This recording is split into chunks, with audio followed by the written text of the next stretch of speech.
The champagne flute shattered against marble before Zara even heard the gunshot.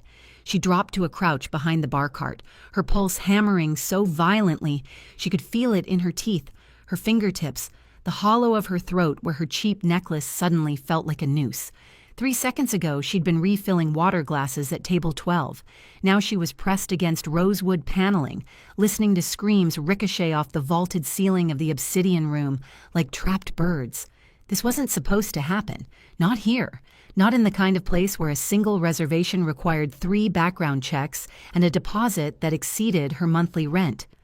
Zara Hayes had worked at the Monarch for 18 months, long enough to recognize the difference between old money that whispered and new money that shouted, long enough to know which tables tipped in hundreds and which ones palmed her phone number with 50s attached, long enough to understand that some guests didn't arrive through the front door and some conversations died the moment she approached with fresh bread. But she'd never seen anyone pull a gun inside the dining room until tonight. "Everybody down!" The voice came from somewhere near the kitchen entrance, male, controlled, carrying the kind of authority that made 40 people drop to polished floors without question. "Hands where I can see them. This'll be over in 90 seconds if nobody's stupid." Zara's mind caught on that number. 90 seconds. Precise. Rehearsed. This wasn't rage or desperation. This was a plan. She risked a glance around the edge of the cart. The shooter stood center floor, tactical gear beneath an open suit jacket, face covered by a black balaclava. But it was his posture that made her stomach drop, relaxed, almost bored like he'd done this a dozen times before. His weapon wasn't pointed at the terrified couple clutching each other near the window or the businessman face down beside the sommelier station. It was trained on table 9, on him, Dominic Cade. Zara had served him exactly 7 times in the past 4 months, always Tuesdays, always 9 p.m. sharp, always the same order, ribeye, medium rare, no sides, a single glass of Barolo that he never finished.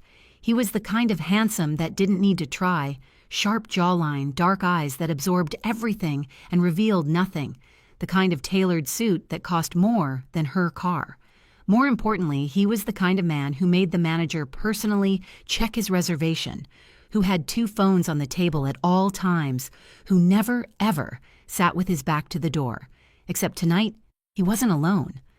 The man seated across from him, broad-shouldered, thick-necked, with the flat stare of someone who'd seen violence up close, looked exactly like what he was supposed to be, a bodyguard, loyal, watchful, unmovable. But right now, he was smiling. Zara's breath caught. She'd spent 18 months reading micro-expressions, the twitch of a jaw that meant the steak was overcooked, the slight leanback that signaled readiness to leave. She'd learned to see what people were trying not to show, and what she saw now was betrayal.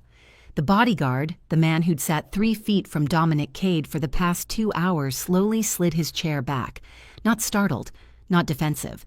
He stood with the ease of someone who'd been waiting for this moment, hands loose at his sides, making no move toward the weapon everyone knew he carried.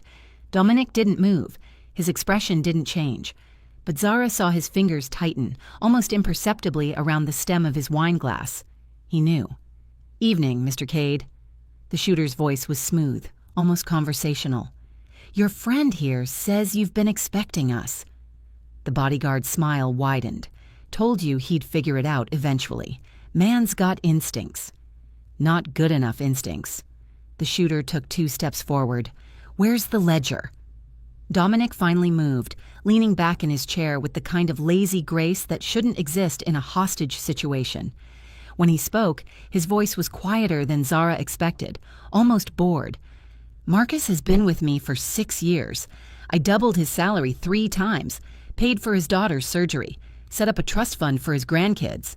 His eyes flicked to the bodyguard. "And you sold me out for what? A percentage? A promotion?" Marcus shrugged. "Nothing personal, Dom, just better math." "Better math." Dominic repeated the words like he was tasting something rotten. "You know what happens now, right?" "Yeah." Marcus's hand finally moved, resting on the grip of his own weapon. "You die clean, or you die messy. Your call." 90 seconds, the shooter had said. Zara counted 43 since the glass shattered. Her hands were shaking so badly she had to clench them into fists. Every instinct screamed at her to stay down, stay silent, wait for this to pass like a summer storm. She was a waitress, a nobody, a woman whose biggest decision tonight was supposed to be whether she could afford new tires or had to stretch them another month. This wasn't her world, wasn't her problem, wasn't her life. But then Dominic's eyes moved, not to the shooter, not to Marcus, to her. For half a second, their gazes locked, and Zara saw something she didn't expect. Not fear, not desperation, recognition. He knew she was there, knew she was watching, and in that brief, impossible moment, she understood something that made absolutely no sense. He'd been expecting this. The betrayal, the setup, the 90-second execution window. But he'd been counting on chaos, and chaos meant witnesses. Zara's pulse roared in her ears. Her thoughts splintered into 1,000 panicked fragments, but one rose above the rest, sharp and clear and utterly insane. If I do nothing, he dies. She didn't know why that mattered, didn't know why her hands were already moving, reaching for the wine bottle on the cart beside her, heavy and dark and full, didn't know why she was about to do the stupidest thing of her entire life. 62 seconds. The shooter adjusted his stance, finger tightening on the trigger. Last chance, Cade. The ledger, or I start removing pieces of you until... The wine bottle hit him in the temple with a wet, sickening crack. He went down like a dropped puppet, weapon clattering across marble. For one frozen, crystalline moment, nobody moved. Then Marcus roared, weapon clearing leather. And Dominic moved. His hand shot across the table, grabbing Marcus's wrist and twisting with brutal efficiency. The gun discharged, deafening, the bullet punching through the decorative ceiling. Plaster rained down. Someone screamed. Dominic drove his elbow into Marcus's throat, then slammed his face into the table hard enough to crack the wood. Once. Twice. The bodyguard went limp, blood pooling beneath his shattered nose. The entire sequence took 4 seconds. Dominic straightened, breathing steady, and turned to look at Zara. She was still crouched behind the cart, wine bottle dangling from nerveless fingers, her entire body vibrating with adrenaline and shock and the dawning realization of what she'd just done. "You..." her voice cracked. "You're welcome?" Dominic tilted his head slightly like she was a puzzle he hadn't expected to encounter.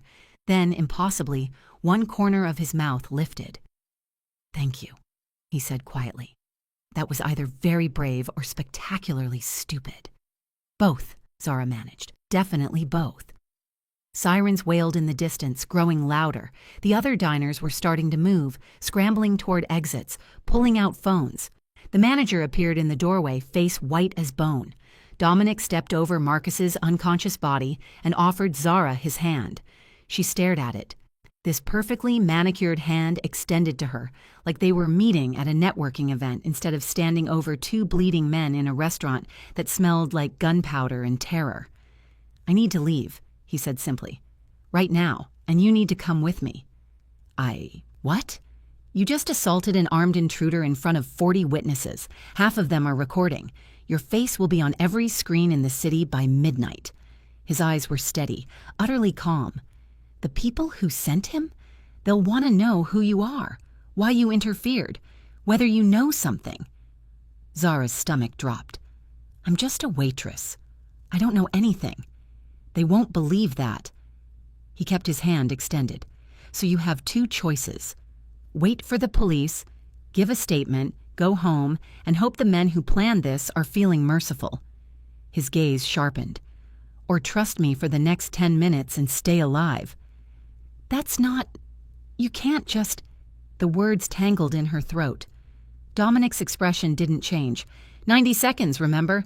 They had this time down to the second, which means there's a cleanup crew less than 3 minutes out. When they arrive and see this, he gestured to the carnage, they'll improvise. And improvisation means collateral damage. Zara looked at his hand, at the door, at the unconscious shooter bleeding onto imported Italian tile, at the life she'd had 18 seconds ago, before she decided to be brave or stupid or both. "If I go with you," she whispered, "what happens?" "I keep you breathing," Dominic said. "That's all I can promise right now." The sirens were close now, close enough that she could hear individual wails separating from the chorus. Zara thought about her studio apartment, her student loans, the car that needed new tires, the ordinary, exhausting, safe life she'd built out of nothing. Then she thought about the way Marcus had smiled when he betrayed the man who'd paid for his daughter's surgery. Thought about 90 seconds.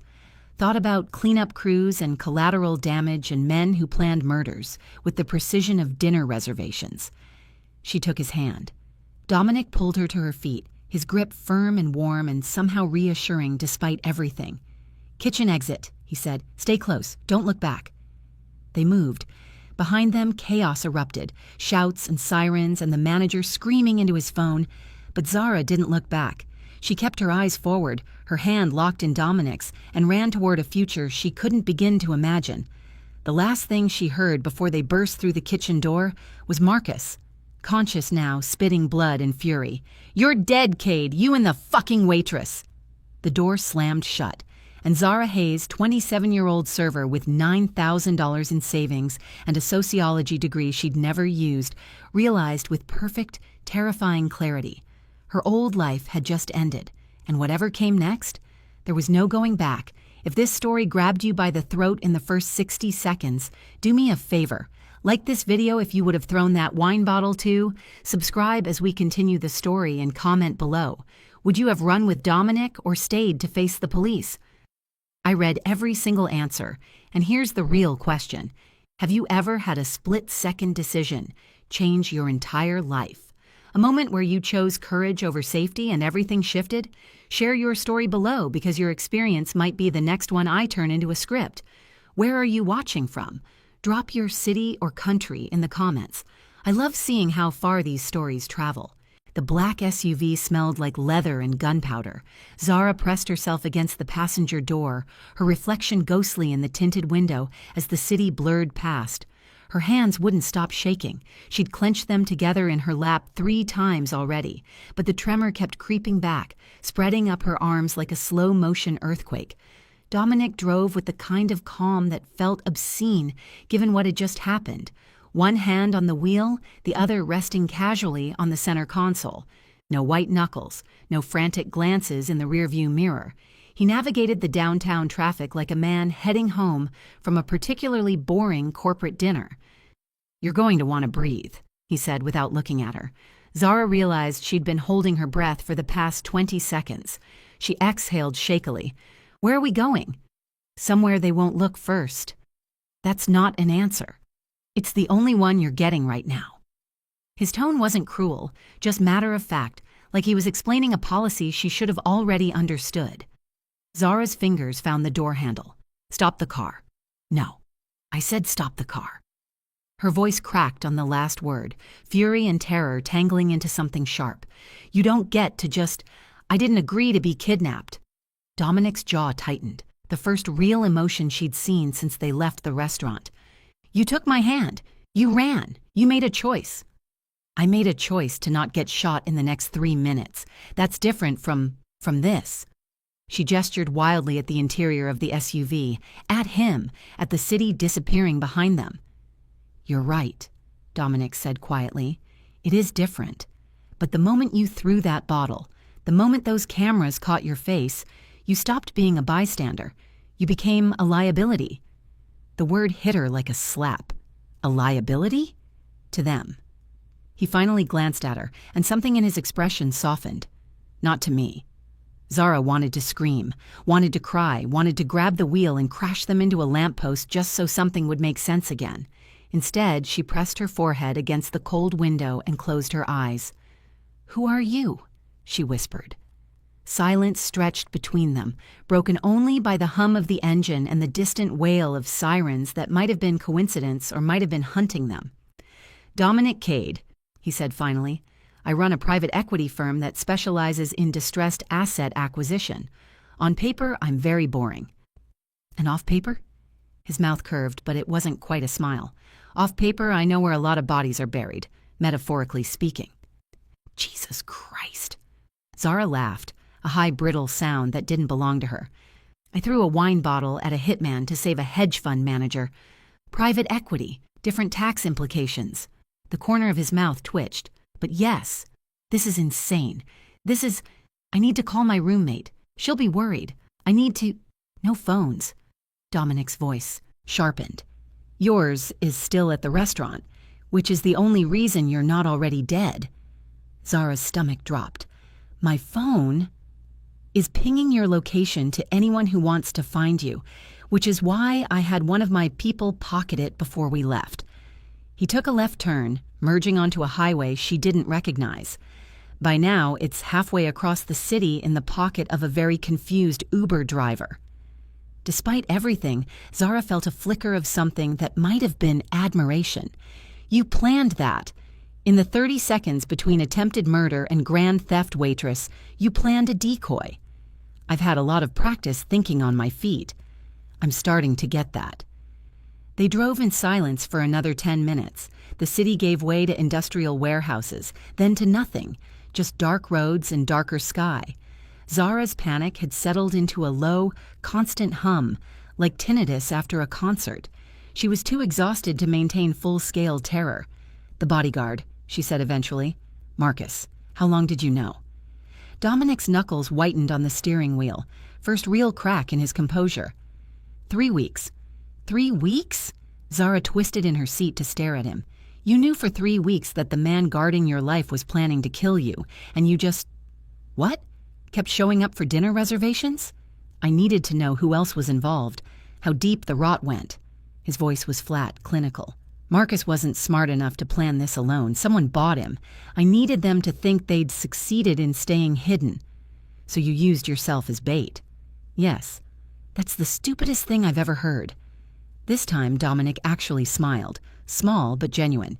You should talk. You attacked an armed man with a wine bottle. That was instinct. You made a plan to almost die. And your instinct saved my life.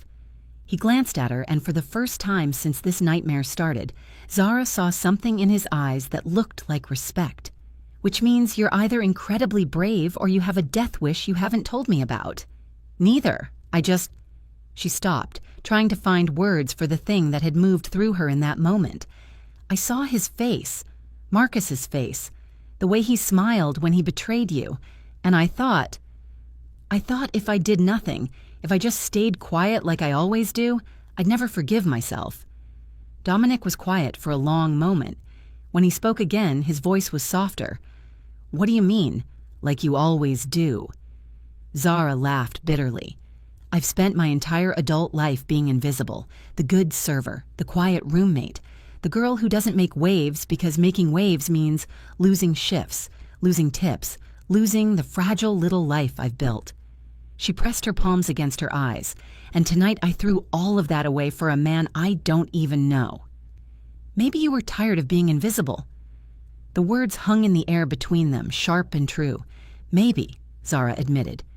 The SUV slowed, turning onto a gravel road that led to a sprawling warehouse complex. Security lights flickered on as they approached, illuminating chain-link fencing and industrial loading docks. It looked like the kind of place where bodies actually got buried, not metaphorically. Zara's pulse spiked. Dominic, it's safe. He parked near a side entrance, killed the engine. This is one of my properties. Legitimate, completely above board. We store vintage cars for collectors. He met her eyes. No one knows about it except 3 people, and one of them is dead. Marcus. They sat in the darkness, engine ticking as it cooled. Zara could hear her own heartbeat, loud and insistent. What happens now? She asked. Dominic unbuckled his seatbelt but didn't move to open the door. Now I make some calls. Figure out who bought Marcus and how much they know. Tomorrow I'll arrange new identification for you, a place to stay, enough money to disappear if that's what you want. And if I don't want to disappear? He studied her face in the dim light. Then we have a different conversation. What kind of conversation? The kind where I tell you the truth about who I am and what I do. The kind where you decide if you want to walk away from your old life forever, or if you want to learn how to survive in this one. His voice was steady, but Zara heard the weight beneath it. Because here's what you need to understand. The men who sent Marcus don't forgive witnesses. They don't show mercy to civilians who got in the way. Your face is on 40 cell phones right now. By morning, it'll be in front of very dangerous people who will want you dead just to tie up loose ends." Zara's mouth went dry. "So I'm dead either way." "No."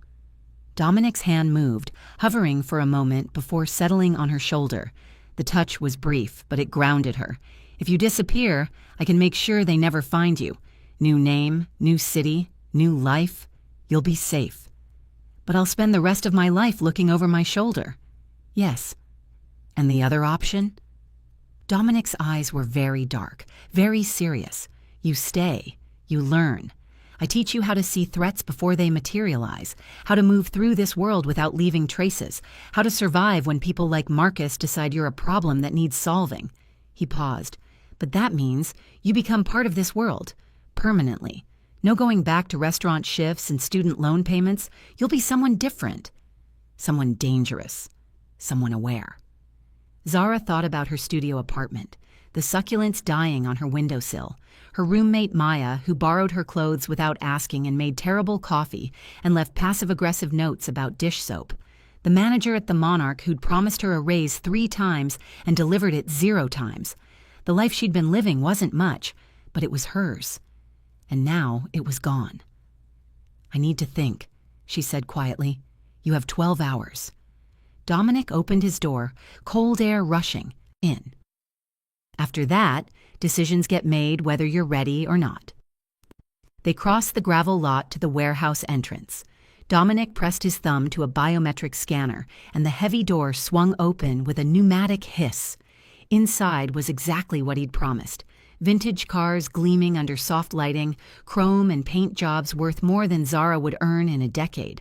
The space smelled like motor oil and money, but it was the office in the back corner that made her stop.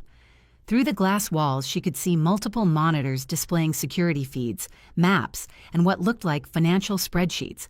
A woman sat at the main desk, early 30s, dark hair pulled into a severe bun, wearing tactical pants and a shoulder holster like it was business casual.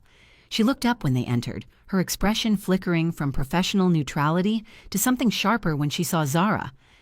"This is the waitress?" Her voice was smooth, Eastern European accent softening the edges. "Zara Hayes," Dominic said. "Zara, this is Katya. She handles security." "And cleanup," Katya added, standing. She was tall, athletic, and moved like every step was tactical. "I've been monitoring police scanners. The restaurant is swarming with local PD and FBI. They're calling it a robbery gone wrong." "Do they have IDs on the shooter?" Dominic asked. "Not yet, but they have very clear footage of Ms. Hayes assaulting him with a $300 bottle of wine." Katya's mouth curved slightly. 42 different camera angles. It's already on 3 news sites. "Heroic waitress saves diner from armed robbery." Zara felt the blood drain from her face. "I'm on the news?" "Local news, for now." Katya's expression softened marginally. "But it's only a matter of time before someone connects you to Dominic. And when that happens, the people who sent Marcus will know exactly who interfered," Dominic finished. Zara sank into the nearest chair, her legs suddenly unreliable. "How long do I have?" Katya and Dominic exchanged a look. 48 hours, Katya said. "Maybe 72 if we're lucky." "And then?" "Then they come for you," Dominic said quietly, "unless you're already gone. Or unless—" He didn't finish the sentence, but Zara heard it anyway. "Unless you're ready to fight back."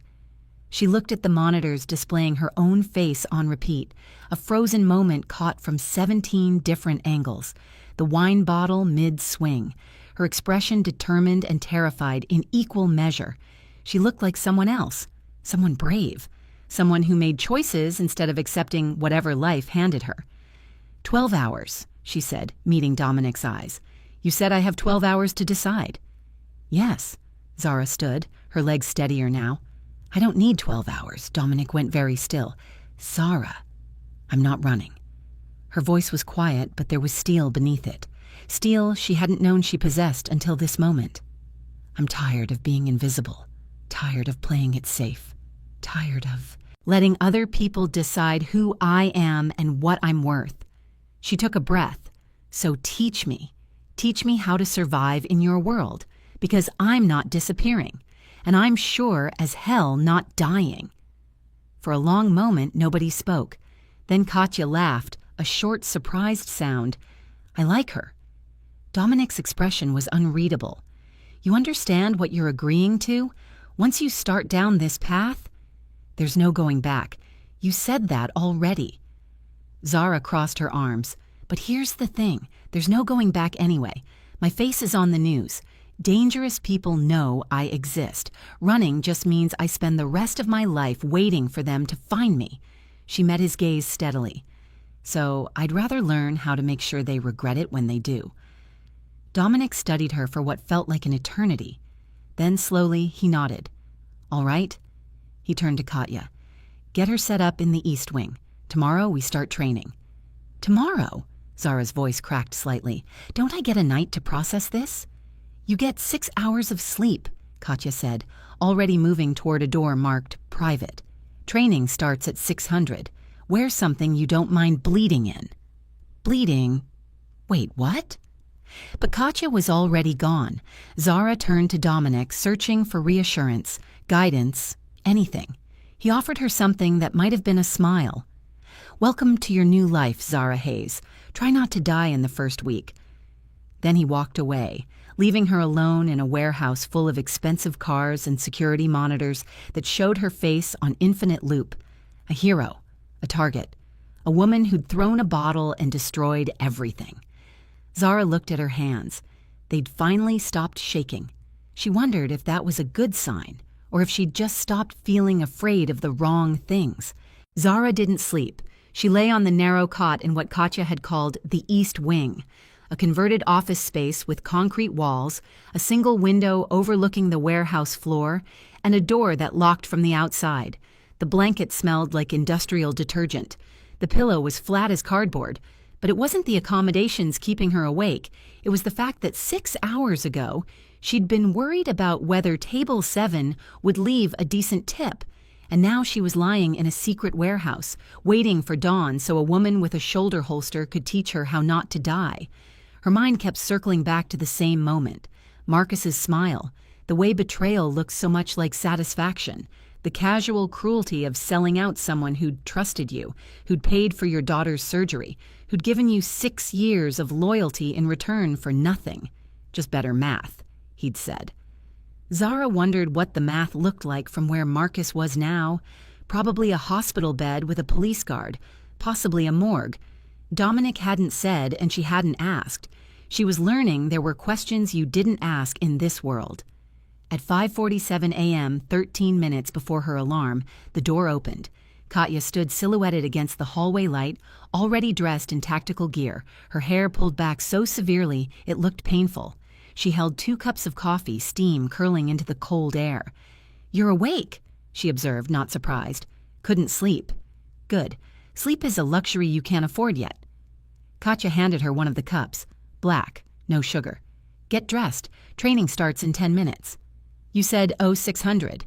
I lied. Welcome to Lesson 1. Don't trust schedules." Katya's mouth curved slightly. People who rely on predictability die predictably. Zara took a sip of coffee. It was strong enough to strip paint. "Is everything going to be a lesson?" "Everything is a lesson.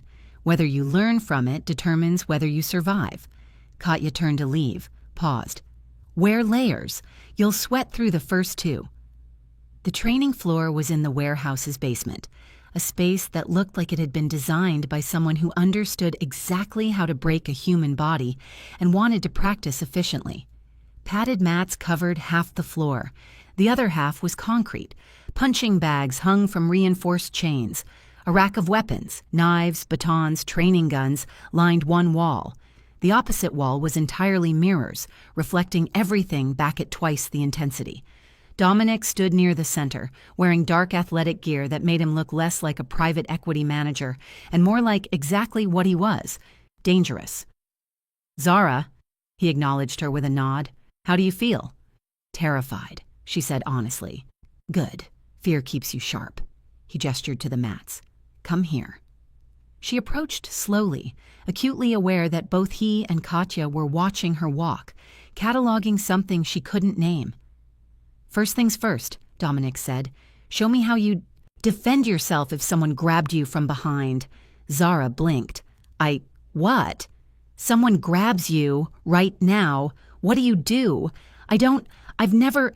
Katya moved before Zara could finish the sentence, fast and silent, arms wrapping around her from behind, pinning her arms to her sides. Panic flared. Zara struggled instinctively, twisting, trying to break free. Katya's grip was iron, immovable. "Stop!" Dominic's voice cut through her panic. "Katya, release!" The pressure vanished. Zara stumbled forward, breathing hard, adrenaline singing through her veins. "What did you just learn?" Dominic asked. "That she's stronger than me?" Zara's voice came out sharper than intended. "That panic makes you predictable." He crossed his arms. "You twisted right. Everyone twists right when grabbed from behind. It's instinct, which means your attacker expects it and compensates." He moved closer. "The first rule of survival isn't strength. It's doing what they don't expect. So I should twist left? You should stop thinking in terms of left and right and start thinking in terms of leverage, weak points, and speed." Katya circled behind her again. "Every body has vulnerabilities. Doesn't matter how strong they are. Instep, knee, groin, solar plexus, throat, eyes. You're not trying to win a fight. You're trying to create enough pain to escape." "Again," Dominic said. Katya grabbed her. This time, instead of twisting, Zara drove her heel down onto Katya's instep. Not hard enough to injure, this was training, but enough to signal intent. Katya released immediately, stepping back with an approving nod. "Better," Dominic said, "but you hesitated. Hesitation gets you killed." They drilled for 2 hours. Grabs from behind, grabs from the front, someone pinning her against a wall, someone reaching for her throat. Each scenario played out a dozen times until Zara's muscles screamed and sweat soaked through her shirt and sports bra, dripping onto the mats. Katya was relentless. Every mistake was corrected immediately, physically. Wrong angle? Katya adjusted her arm with enough force that Zara felt it in her bones. Weak strike? Katya made her repeat it until her knuckles were raw. But she was also patient in a way Zara hadn't expected. When Zara's frustration peaked, when she wanted to scream that this was impossible, that she wasn't built for this, Katya would demonstrate the move one more time, slower, breaking it into components Zara could actually process. "You're thinking too much," Katya said during a water break. "Your body knows what to do. Your brain is getting in the way." "My brain is trying to keep me from getting hurt. Your brain is trying to keep you comfortable. Different thing." Katya took a long drink from her bottle. "Comfort is the enemy of competence. You need to get comfortable being uncomfortable." By hour 3, something shifted. Zara stopped thinking about the moves and started feeling them. The angle of her elbow when she struck. The transfer of weight when she twisted free. The exact amount of force needed to make someone reconsider grabbing her. Her body was learning a language her mind hadn't caught up to yet. "Good," Dominic said, watching from the sidelines. "Now the hard part." Zara wanted to laugh. "That wasn't the hard part. That was mechanics. Now we add psychology." He stepped onto the mat. "Attack me." Zara froze. "What?" "You heard me. Attack me like you mean it." She looked at Katya, who just raised an eyebrow. No help coming from that corner. Zara turned back to Dominic, who stood relaxed, hands loose at his sides, utterly unconcerned. "I'm not going to hurt you," she said. "I know. That's the problem." His eyes were steady on hers. "You're still thinking like a victim, like someone who apologizes for taking up space. I need you to think like someone who refuses to be touched without permission." "I don't." "Do it," he said quietly, "or admit you're not ready for this world." Something hot flared in Zara's chest. Anger, maybe, or pride, or the memory of Marcus's smile and the knowledge that men like him only respected force. She moved. Not gracefully, not perfectly, but she moved with intention, driving forward, aiming for his solar plexus the way Katya had taught her. Dominic sidestepped, caught her wrist, and in one fluid motion had her turned, arm locked, face pressed against the mat. "Again," he said, releasing her. She attacked again. Same result, and again, Each time he countered effortlessly, showing her exactly where her technique failed, where her commitment wavered, where she pulled her punch at the last second because some part of her still believed nice girls didn't hit people. By the 15th attempt, Zara was crying, not sobbing. Tears just leaked from the corners of her eyes, mixing with sweat, born from frustration and exhaustion and the crushing weight of how much she didn't know. "I can't," she gasped, still pinned. "I can't do this." Dominic's voice was quiet against her ear. "Yes, you can.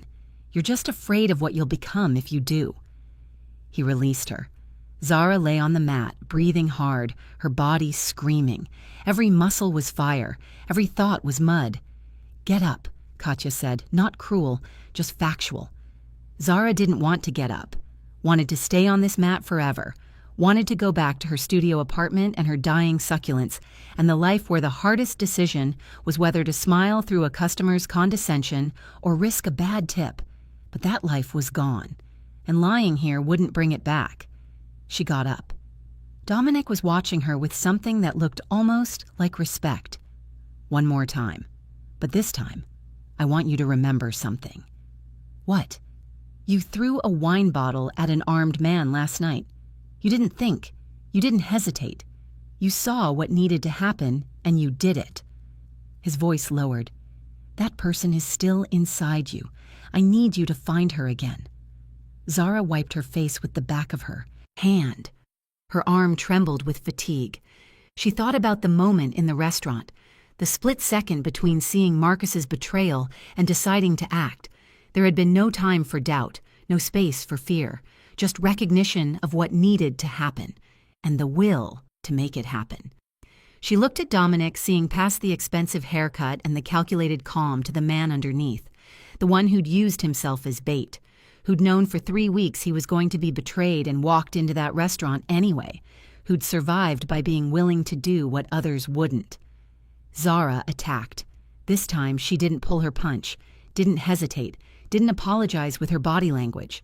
She committed fully, driving forward with everything she had, and when Dominic moved to counter, she adjusted mid-strike, shifted her weight, and landed a blow to his ribs that wasn't enough to hurt him, but was enough to make him acknowledge it. He caught her follow-up, but this time there was surprise in his eyes. "There," he said, releasing her, a genuine smile breaking across his face. "That's who you need to be." Zara stood there, chest heaving, hands shaking, something fierce and unfamiliar burning in her chest. Katya slow-clapped from the sidelines. "Not bad for a waitress." "Former waitress," Zara corrected, surprising herself. The words hung in the air, solid and real. She wasn't going back, wasn't disappearing, wasn't running. She was becoming someone new, someone who hit back, someone who survived. "Break time," Dominic said, tossing her a towel. 15 minutes. Then we moved to situational awareness." As he walked away, Katya approached, something almost like approval in her eyes. "You broke through your own ceiling today," she said quietly. "Most people never do. They carry their limitations like badges." She paused. "But you need to know something." "What?" "The training only gets harder from here, and harder doesn't just mean physically." Katya's expression was serious. "Dominic is going to push you to places you didn't know you could go, break parts of you that need breaking, and rebuild you into something that can survive what's coming." "What is coming?" Katya glanced toward the office where Dominic had disappeared. "He hasn't told you yet, has he? About what Marcus was actually selling." Zara's stomach tightened. "He said a ledger." "Not just any ledger." Katya's voice dropped. "A list of names. People who've bought their way into legitimate businesses using very illegitimate money. Judges, politicians, CEOs. People who would kill entire families to keep that information buried." The weight of it hit Zara like a physical blow. "And Dominic has it?" "Had it. Past tense." Katya met her eyes. "Marcus told them where it was hidden, which means the people hunting Dominic aren't just trying to kill him anymore. What are they trying to do? Erase him, his company, his assets, every person who ever worked for him." Katya's expression was grim. "Which, as of last night, includes you." Zara felt the floor tilt beneath her feet. "How many people are we talking about?" "On the list? 47. but each of them has resources, connections, people willing to do anything to protect them. Katya tilted her head. The man you saved last night? He didn't just run a private equity firm, he ran the only independent archive of financial crimes that could bring down half the power structure in this city. Jesus Christ, Zara breathed. Yeah. Katya's smile was thin. So when I say the training gets harder, I mean you have maybe 2 weeks before they find this location, and when they do, you need to be ready to fight like your life depends on it. Because it does. Because it does, Katya confirmed. The door to the office opened. Dominic emerged, his expression unreadable, carrying a slim black folder. He crossed the training floor and stopped in front of Zara, holding out the folder. "What is this?" she asked. "Your choice." He met her eyes. Inside are 3 things: a new identity with enough money to disappear anywhere in the world, a contract offering you a position in my organization with full protection and salary, and a phone number. What's the phone number for? Calling the FBI, turning yourself in as a witness, entering protective custody. His voice was steady. 3 paths. All of them keep you alive, but only one keeps you free. Zara took the folder, feeling the weight of it. Not just paper, but futures, possibilities, the last real choice she might get to make for herself. "You don't have to decide right now," Dominic said. "Yes, I do."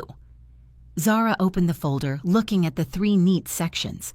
New identity, contract, phone number, 3 different versions of survival, 3 different versions of herself.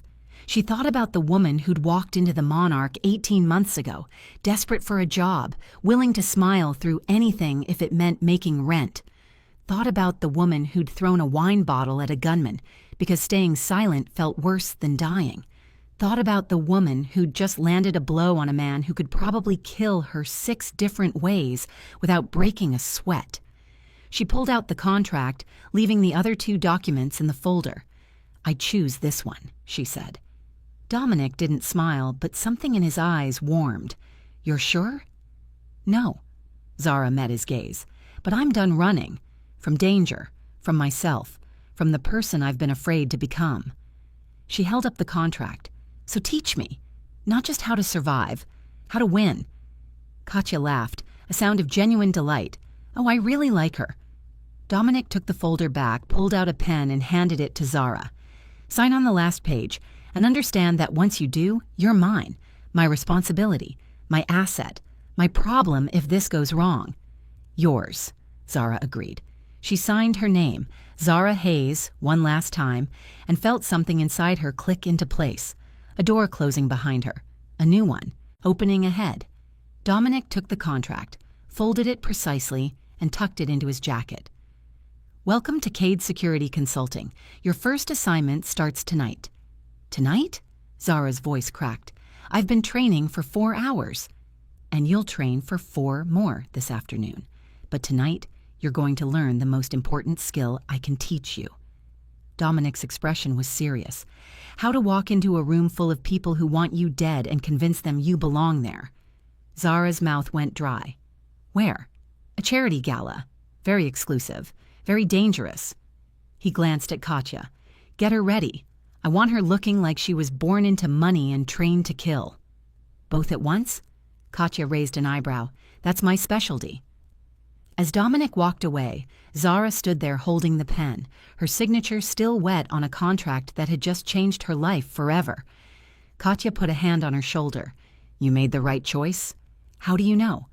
"Because the other 2 would have kept you safe. This one makes you dangerous." Katya's smile was sharp. "And dangerous women survive when safe ones don't." Zara looked at her hands, still trembling, still exhausted, but no longer afraid. Or maybe just afraid of different things. "What happens at this gala?" she asked quietly. Katya's expression darkened. "You meet the man who bought Marcus, the man who ordered Dominic's execution." She paused. "And you smile at him like you don't know he's planning yours." The dress was a weapon. Zara stared at herself in the full-length mirror, barely recognizing the woman looking back. The gown was midnight blue, almost black, cut to skim her body in ways that suggested rather than revealed. The fabric cost more than 3 months of her old rent. The heels added 4 inches and forced her spine into a posture that screamed confidence even when she felt none. But it was the necklace that made her breath catch. A single teardrop diamond that Katya had fastened around her throat with clinical precision, explaining in her matter-of-fact way that it was worth approximately $200,000 and contained a tracking device, a panic button, and enough historical provenance to make anyone who knew jewelry understand exactly what kind of woman wore it. The kind who belongs, Katya had said, the kind who doesn't apologize for taking up space. That had been 4 hours ago. 4 hours of transformation that felt more invasive than the morning's physical training. A stylist had cut Zara's hair, taking 6 inches and leaving it sharp, angled, expensive. Makeup that looked natural but had taken 40 minutes to apply. Manicure, pedicure. A crash course in walking in heels that could double as weapons. "You don't walk like a woman who used to carry trays," Katya had said, making her practice over and over until her stride shifted from apologetic to inevitable. Now, standing in the warehouse's converted dressing area, Zara felt like a stranger wearing her own skin. "Stop looking at yourself like you're wearing a costume."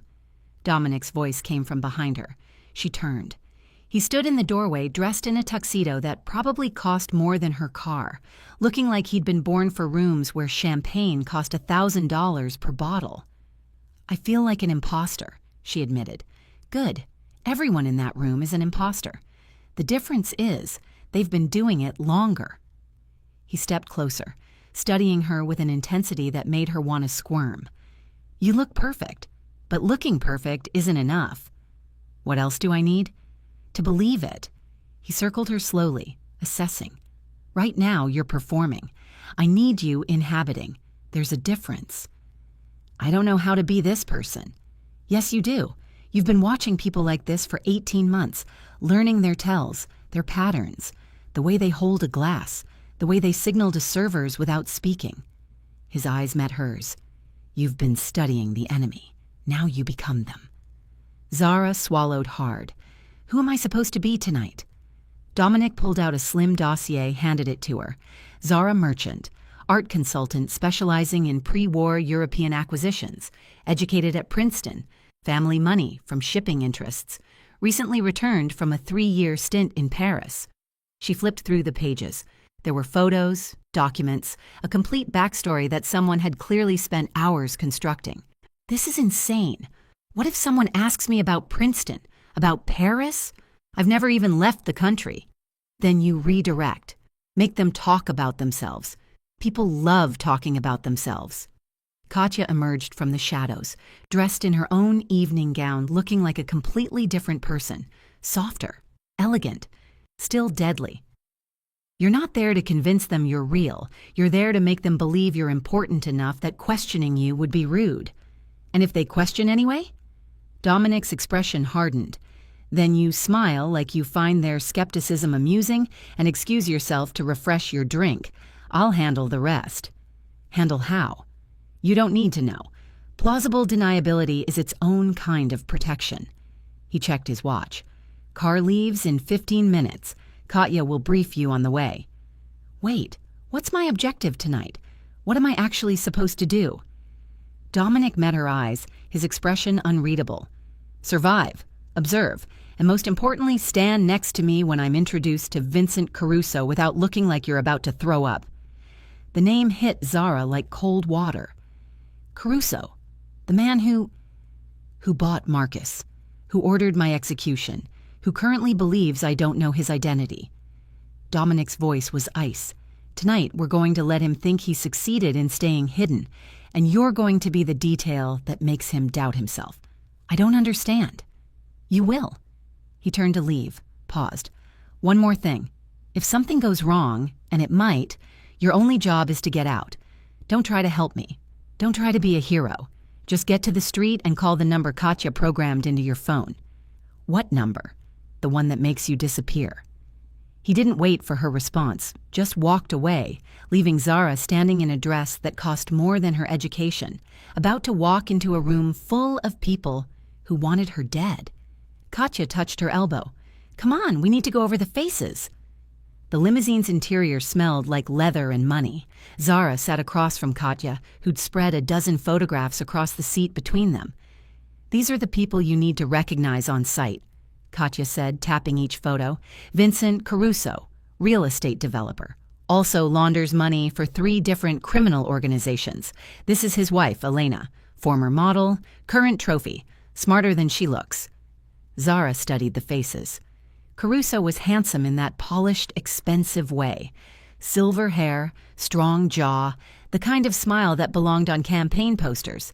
Elena was 20 years younger, blonde, with the kind of beauty that required maintenance. This is Richard Moss, federal judge, on Caruso's payroll. This is Senator Patricia Wexler. Same. This is... How many? Zara interrupted. How many people at this party are part of... whatever this is? Katya's smile was thin. At least half, maybe more. This is how power works in this city, not in back alleys, in ballrooms. The car glided through downtown, heading toward the historical district where old money lived in buildings that predated the Civil War. What's Dominic's plan? Zara asked. We can't just walk in there and pretend everything's normal. That's exactly what we do. Caruso thinks Dominic is dead or running. Seeing him at this event, calm and confident, will create doubt. Doubt creates mistakes. Katya leaned forward. Your job is to be the detail that doesn't fit. You're new. Unknown. Expensive. Standing close to Dominic like you belong there. It'll make Caruso wonder what he missed. Who you are. What you know. And then we watch him panic. The car pulled up to the Ashford estate, a 3-story mansion lit like a stage set, valets in white jackets moving with choreographed efficiency. Through the windows, Zara could see chandeliers, couples in evening wear, the golden glow of wealth on display. Her hands were shaking. Katya noticed, covered Zara's hand with her own. Listen to me. You've already done the hardest thing. You chose to step into this world. Everything after that is just details. Details like not dying? Exactly. Katya's smile was sharp. Now get out of this car like you own the fucking building. The ballroom was overwhelming. Crystal chandeliers threw fractured light across marble floors. A string quartet played something classical in the corner. Servers moved like ghosts, offering champagne and hors d'oeuvres on silver trays that caught the light. And everywhere, people. Beautiful people. Powerful people. People who moved through the space with the ease of those who'd never questioned their right to be there. Zara felt every eye turn toward her as she entered on Dominic's arm. Breathe, he murmured. You belong here. I really don't. Neither do half these people. They're just better at lying about it. His hand pressed against the small of her back, warm and steadying. Chin up. You're bored by all of this. You've been to better parties in Paris. Zara lifted her chin, channeling every confident woman she'd ever served, every customer who'd treated her like furniture. The posture shifted something inside her, made her shoulders drop, made her stride lengthen. Better, Dominic said quietly. Now smile like you know a secret. She did, and suddenly people were looking at her differently, not as an outsider, as someone they should know. A woman in diamonds approached, her smile practiced. Dominic, darling, we heard you were in Singapore. Change of plans, he said smoothly. May I introduce Zara Merchant? Zara, this is Diane Rothschild. Zara extended her hand, keeping her grip firm but not aggressive. Lovely to meet you. Diane's eyes swept over her, assessing, calculating. Merchant, are you related to the Boston merchants? Distantly, Zara said, the lie sliding out easier than expected. Shipping side of the family. Ah, Diane's smile sharpened. And how do you know Dominic? We met through mutual. Interests? Zara let the ambiguity hang. Art, primarily. How fascinating. Diane's tone suggested it was anything but. She turned back to Dominic. You must come by the house. Marcus was asking about you just last week. The name dropped like a stone. Dominic's expression didn't change. Was he? How is Marcus these days? Recovering, I hear. Some sort of accident. Diane's eyes glittered with something that might have been malice or might have been curiosity. Such a shame. Indeed. Dominic's hand tightened imperceptibly against Zara's back. "If you'll excuse us, I promised Zara an introduction to the Chagall in the East Gallery." They moved away smoothly, Dominic navigating the crowd with practiced ease. "That woman knows," Zara whispered. "Of course she knows. Everyone here knows something. The question is what they'll do with that knowledge." He guided her toward a quieter corner. "And here comes the real test." Zara followed his gaze. Vincent Caruso stood near the bar, holding court with a small circle of admirers. He was laughing at something, head thrown back, the picture of a man without a care in the world, a man who'd ordered a murder 3 days ago. "Stay close," Dominic murmured. "Don't speak unless spoken to, and whatever you do, don't let him see you sweat." They crossed the room. With each step, Zara's pulse hammered harder. This was the man, the one who'd bought Marcus's loyalty, the one who wanted Dominic dead, the one who would kill her without hesitation if he knew who she was. Caruso saw them approaching. His smile faltered for just a fraction of a second, so brief Zara almost missed it, before sliding back into place. "Dominic Cade." Caruso's voice was warm, rich, carrying just a hint of surprise. "I heard you were out of town." "I was. I'm back." Dominic's tone was light, casual, giving nothing away. "Vincent, I'd like you to meet Zara Merchant." Caruso's eyes shifted to her, and Zara felt the weight of his attention like a physical thing. He was studying her, cataloging, searching for the piece that didn't fit. "Ms. Merchant." He took her hand, his grip firm, his smile perfect. "Have we met before?" This was the moment, the test. Zara smiled, channeling every ounce of bored confidence she could summon. "I don't believe so. I've been abroad for several years." "Paris," Dominic added. "Zara's an art consultant." "How interesting." Caruso held her gaze a beat too long. "What brings you back to the States?" "New acquisitions, new opportunities." Zara tilted her head slightly. "The market is shifting. I prefer to be where the movement is." It was vague enough to mean nothing, specific enough to sound informed. Caruso's smile didn't waver, but something flickered in his eyes. Calculation, suspicion. "Well," he released her hand, "any friend of Dominic's is welcome in our circles." He turned back to Dominic. "We should have lunch soon, catch up properly." "I'd like that," Dominic said. "My assistant will reach out." They moved away, Dominic guiding her with practiced ease, his expression neutral until they were safely in the next room. "You did well," he said quietly.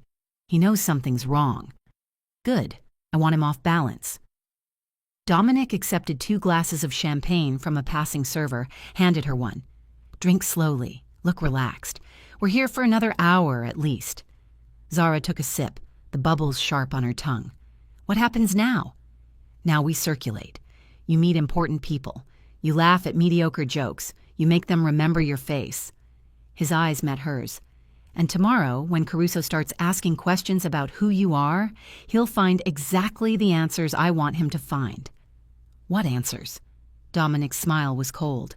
"That you're real, that you're connected, that you're someone he should have known about." He paused. "And that killing me just became exponentially more complicated." The rest of the evening blurred together. Zara shook hands with people whose names she'd forget by morning, smiled at jokes that weren't funny, deflected questions with practiced vagueness, and slowly, impossibly, she felt herself sliding into the role. Zara Merchant, art consultant, woman who belonged in rooms like this. It wasn't comfortable, but it was effective. By the time they left, her feet were screaming in the expensive heels, and her face hurt from smiling. But she'd survived. She'd walked into a room full of people who wanted her dead and convinced them she belonged there.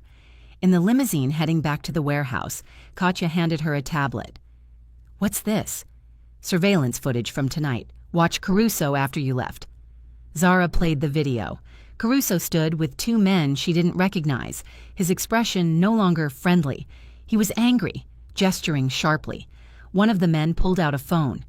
"He's calling someone," Katya said. "Trying to figure out who you are. By morning, he'll have your cover story. By tomorrow afternoon, he'll start to believe it's real. And then? And then he makes a mistake." Dominic's voice was quiet. "He'll try to leverage you, maybe threaten you, maybe try to recruit you. But whatever he does, he'll reveal something about his organization. Zara looked at the man on the screen, powerful and dangerous, and currently convinced she was someone she wasn't. "This is insane," she whispered. "This is strategy," Dominic corrected, "and you just became the most important piece on the board." Zara thought about the woman who'd served water at table 9, who'd worried about tips and rent and whether she'd ever be more than invisible. That woman was gone, replaced by someone who could walk into a room full of killers and make them doubt what they knew. Someone dangerous, someone surviving, someone who'd just learned that power wasn't about strength. It was about making your enemies uncertain. "What's next?" she asked. Dominic's smile was sharp. "Now we train you to fight, because when Caruso figures out who you really are, and he will, you'll need to be ready for the war that comes after." Zara looked at her reflection in the limousine's window. Designer dress, diamond necklace, the face of someone who belonged in a world she'd only observed from the outside. She touched the necklace, the punch came feeling from nowhere. The cool weight of it. Zara's head snapped back. Katya had said. Stars exploding across her vision. You knew how to use it, flooding her mouth, including herself. She stumbled, caught herself against the training mat, tasted blood. "Again," Katya said, no sympathy in her voice. It had been 3 weeks since the gala, 3 weeks of training that made the first day look like a warm-up, 3 weeks of learning that survival wasn't a single skill. It was 1,000 small deaths of the person you used to be. Zara spat blood, reset her stance. Her ribs were taped from yesterday's session. Her knuckles were split and healing for the 3rd time. She'd lost 8 pounds she couldn't afford to lose, gained muscle in places she didn't know could build muscle, and stopped flinching when Katya moved too fast. "You're telegraphing," Katya said, circling her like a shark. "Your shoulder drops before you strike. In a real fight, that hesitation gets you killed. In a real fight, I'd have a weapon. And if you don't?" Katya struck again, faster this time. But Zara was ready. She blocked, redirected, and drove her elbow toward Katya's ribs. Not full force, this was training, but with enough commitment that Katya had to respect it. "Better." Katya stepped back, a rare smile crossing her face. "You're starting to think like a fighter instead of a victim." Zara wiped blood from her lip. "I don't feel like a fighter." "Good. The ones who feel like fighters get cocky. Cocky gets you dead." Katya tossed her a towel. "Take 5. Dominic wants to see you." Dominic's office had evolved over the past 3 weeks. What had been a sparse command center was now a war room. 3 walls covered in surveillance photos, financial documents, interconnected diagrams showing the web of corruption that tied Vincent Caruso to 47 different power players. The ledger Marcus had sold wasn't just information. It was a map to an entire shadow economy, and Dominic was planning to burn it all down. "Sit," he said, without looking up from the document spread across his desk. Zara sat, acutely aware of how she must look, sweaty, bruised, her training clothes clinging to her. But Dominic had seen her in worse states, had watched her fail and fall and get back up for 3 weeks straight. "Caruso made his move," he said, sliding a folder across the desk. Zara opened it. Inside were photographs of herself, at the gala, entering the warehouse 3 days ago, having coffee at a cafe she'd visited exactly once. "He's been following me for 2 weeks, trying to confirm your identity, map your patterns, find a vulnerability." Dominic finally looked up, his expression unreadable. "He found your cover story exactly where I planted it.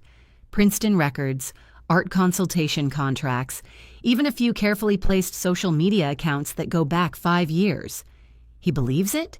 He's starting to, but he's also cautious, which is why he's going to make contact soon." Dominic leaned back in his chair. "The question is whether you're ready for what that means." Zara thought about the woman who'd signed a contract 3 weeks ago, terrified and determined in equal measure. That woman felt like someone she used to know, someone younger, someone who didn't know how to break a man's wrist or read a room for exits or lie with her entire body. "What does it mean?" she asked. "It means you stop being a chess piece and become a player." Dominic stood, walked to the window overlooking the warehouse floor. "Caruso is going to approach you, probably somewhere public, somewhere you feel safe. He'll be charming, sympathetic. He'll suggest he knows Dominic isn't who he claims to be, that you might be in danger. And then? Then he'll offer you a way out, money, protection. All you have to do is tell him what you know about my operations. Dominic turned to face her.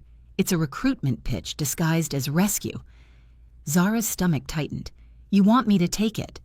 I want you to consider it. Make him work for your trust. Feed him information, true information, that leads him exactly where I want him to go. His eyes were steady on hers. This is the part where you stop training for the war and start fighting it. What information? Dominic pulled out a USB drive, set it on the desk between them. Financial records, legitimate records of transactions that will make Caruso think I'm moving assets in preparation to run. It'll make him confident. Confident people make mistakes. And when he realizes it's a trap, by then it'll be too late. Dominic's voice was ice, for him and everyone on that list. Zara picked up the USB drive, feeling the weight of it. Such a small thing, such enormous consequences. How do you do this? She asked quietly. Manipulate people like pieces on a board, use their trust as a weapon. By remembering that they did it first, Dominic's expression hardened. Marcus wasn't just my employee. He was my friend. I trusted him with my life, and he sold me out for money. He paused. Everyone on that list has betrayed someone, destroyed someone, hidden behind legitimacy while doing illegitimate things. I'm just holding up a mirror. And what does that make you? Ruthless. He didn't hesitate, but honest about it.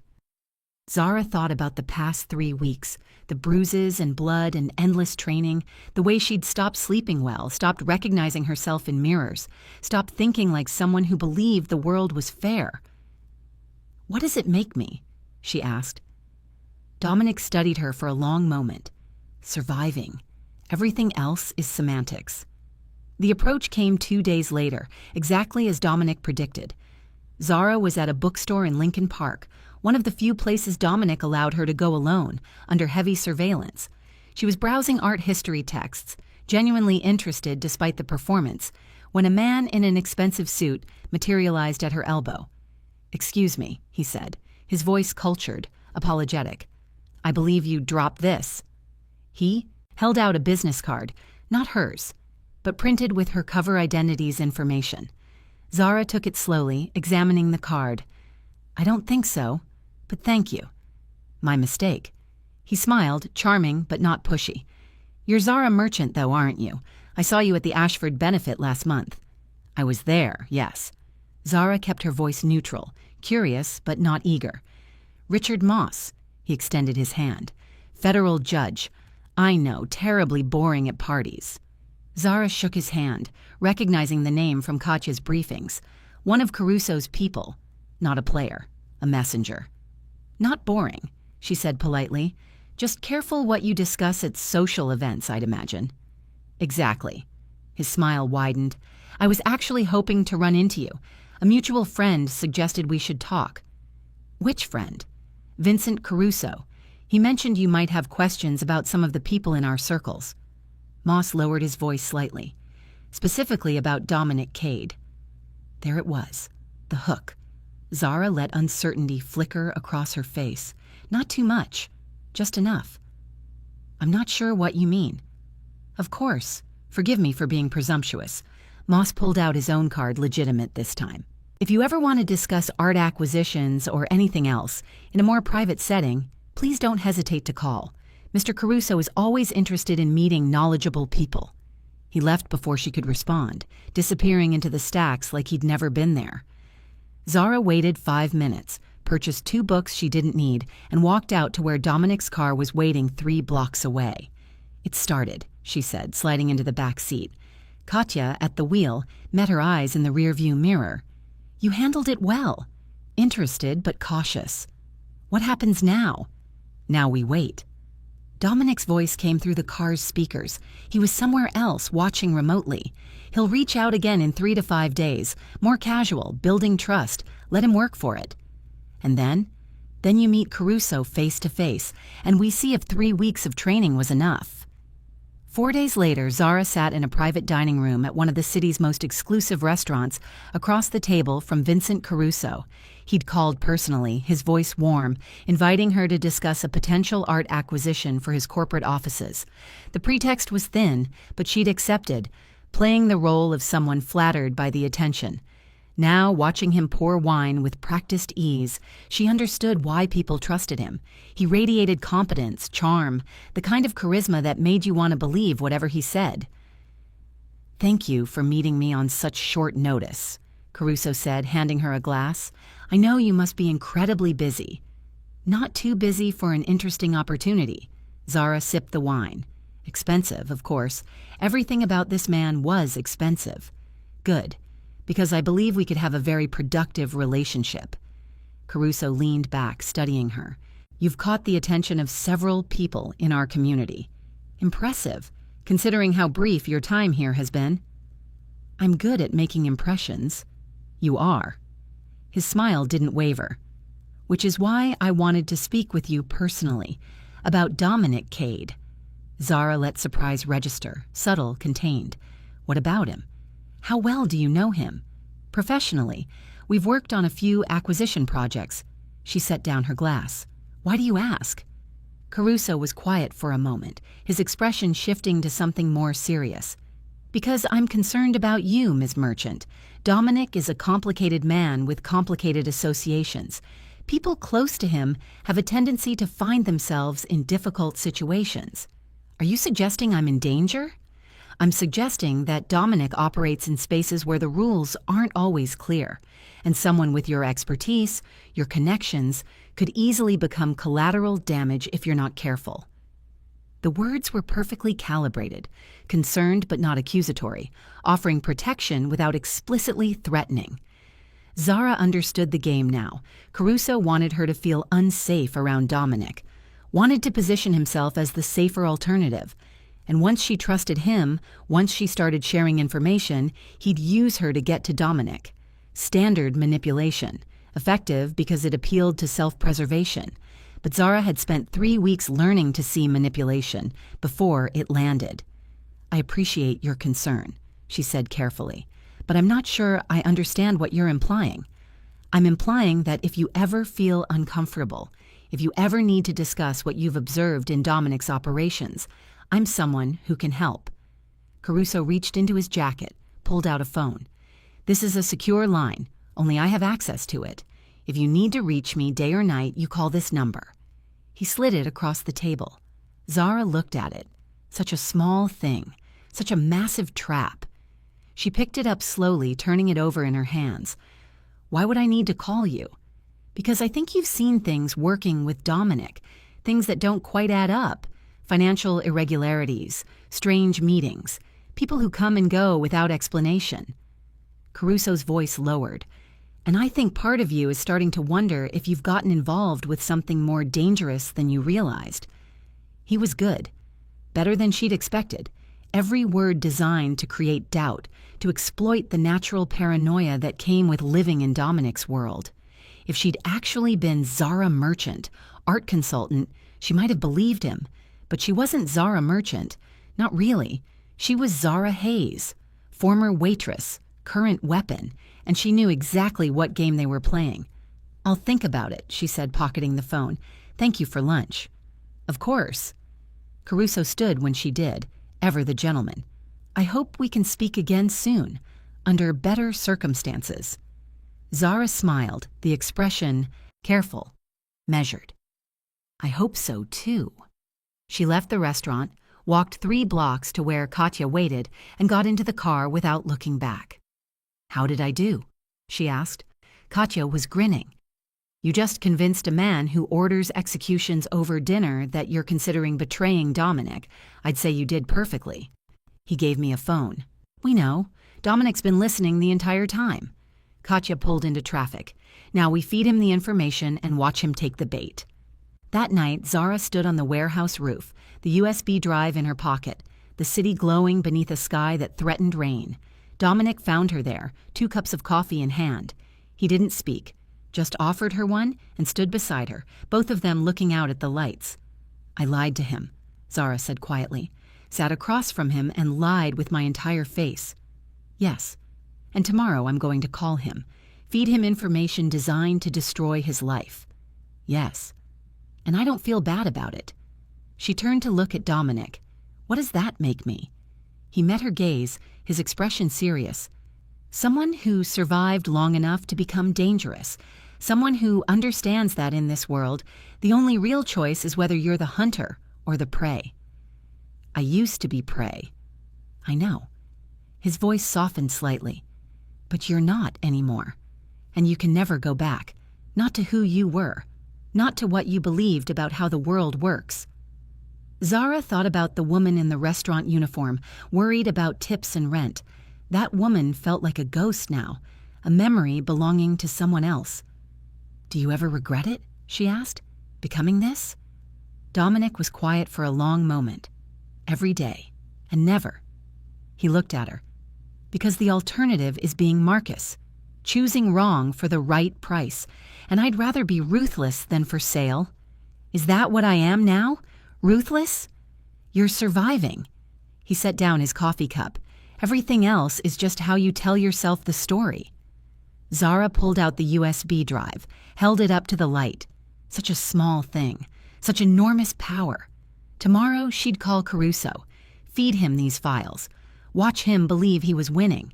And 3 weeks after that, when the FBI raided 47 different locations simultaneously, when judges and senators and businessmen found themselves answering questions they'd paid millions to avoid, Vincent Caruso would realize he'd been played by a former waitress who'd learned to fight in a warehouse basement, who'd transformed from invisible to inevitable, who'd discovered that power wasn't about strength. It was about knowing which masks to wear and when to take them off. I'm ready, she said. I know. Dominic turned to leave, paused.